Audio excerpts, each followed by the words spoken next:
3 minutes each, honorable colleagues. And the honorable members of the Committee on Trade for this report.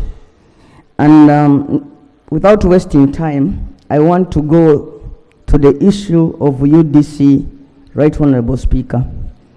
Right Honorable Speaker, we have heard that now the committee has recommended that the funds that had been earmarked for Nambooze be reallocated to other institutions, but she has not explained in detail why Nambooze failed to qualify. Right Honorable Speaker, Nambooze is a company that got into problems not because of mismanagement, from what we know, but because of the COVID problem. And this is a company that deals with our local people, people who are in chicken rearing, people who are selling their produce to Nambooze, and then it employs many of our people, both directly and indirectly. Right Honorable Speaker, there is also a mix-up, because I was following when the minister went to the committee.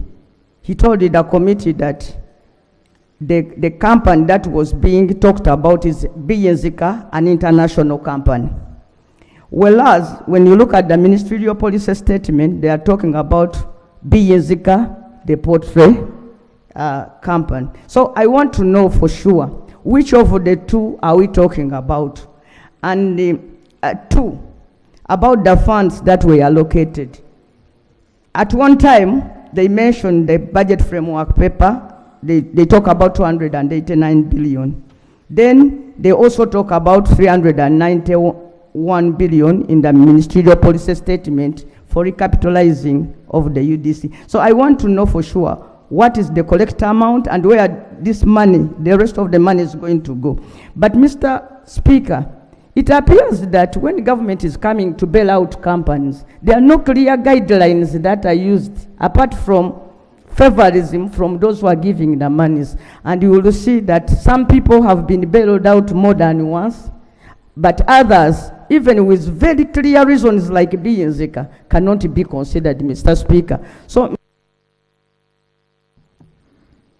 thank you. Yes.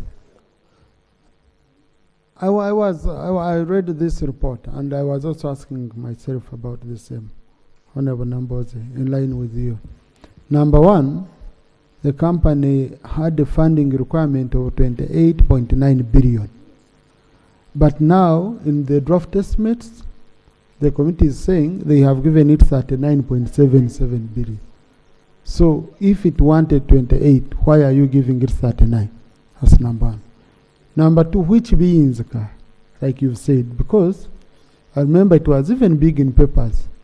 Nambooze was bought by an investor. Now, has he formed a new one which he wants now government buying shares?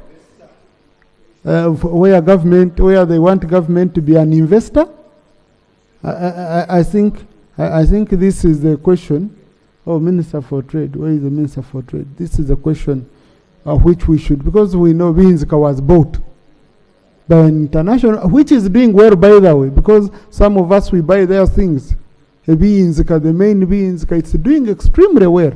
It was bought by the best breeder, the number one American breeder, and he has invested heavily. Now, if you sell, and then after selling, you form another company, so government also come, you buy in more shares. How? So we need to go deep. And I think that's where you need to check on appraising. The committee should help us understand. Then, number two, now committee, I'm fearing. You have started saying allocate so and so, the money in terms of companies. And we doing the work of the board of appraising. Because the companies we are saying should be now given this money which was for Nambooze. Who has appraised them? Okay, because the appraising process should be by the board and should go deeper and all that. So, Chair, you will need to clarify to us on the appraisal process and how you determine that this company should be getting this money. But we need that clarification between the two beings.